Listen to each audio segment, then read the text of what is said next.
Organisation holding a meeting in Spain that features some of the world's most influential politicians, bankers and even military chiefs. But you won't know what they're up to because the Bilderberg Club gets together under a veil of secrecy. Critics say it's making big, world-changing decisions behind people's backs. RT's Laura Emmett joined protesters who discovered the club's latest top-secret venue. It seems you either hate it or you've never heard of it. One of the world's most secretive meetings is taking place in Spain this year, and the heat hasn't dissuaded the protesters from turning out. They rallied under banners reading "Enough Slavery" and Bilderberg Group, secret rulers of the world.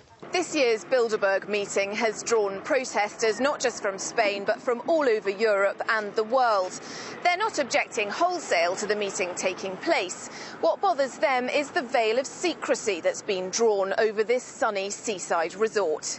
The fact that elected officials attend secret meetings smacks of a lack of democracy, and some who've been following the gatherings for years say it's actually illegal for elected US representatives to meet in this way. Well, the specific point with American delegations to hear attendees is that they break a law known as the Logan Act. The Logan Act prevents private U.S. citizens and officials from making policy decisions in secret with foreign government officials.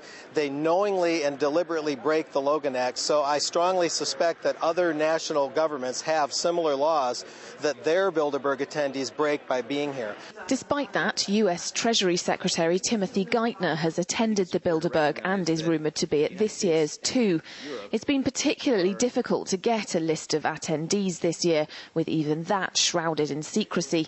But veteran Bilderbergers include David Rockefeller and Henry Kissinger, and Ben Bernanke and World Bank head Robert Zoellick are also regulars.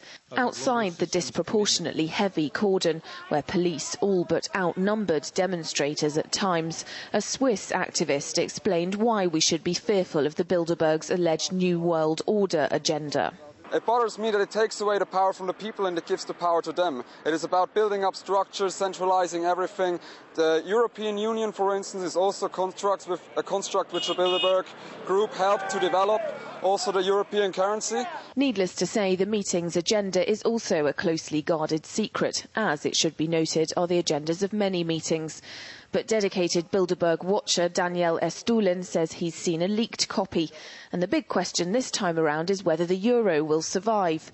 Its demise would be a huge blow to the group's alleged goal of encouraging economic blocs rather than nation states. They've been working so hard in creating this European Union, which is actually falling apart at the seams. Their plan is not about creating one world government, as so many people mistakenly believe, but rather creating what they call themselves the aristocracy of purpose between North American and European elites and the best ways to manage the planet. In other words, the creation of One World Company Limited. And to have the One World Company Limited, you cannot have countries, you need to have economic blocs. And to have economic blocs, you obviously need the euro for Europe to have this bloc as one, and obviously this euro is falling apart at the seams. Nowhere is that more apparent than here in Spain, which is in the grips of a severe recession. Except perhaps in Greece, the scene of recent violent economic protests and, coincidentally, or perhaps not, the venue for the Bilderberg's 2009 meeting. Spain will be hoping that the arrival of the Bilderbergers in this upmarket seaside town doesn't herald the same fate for them. Laura Emmett, RT, Sitges, Spain.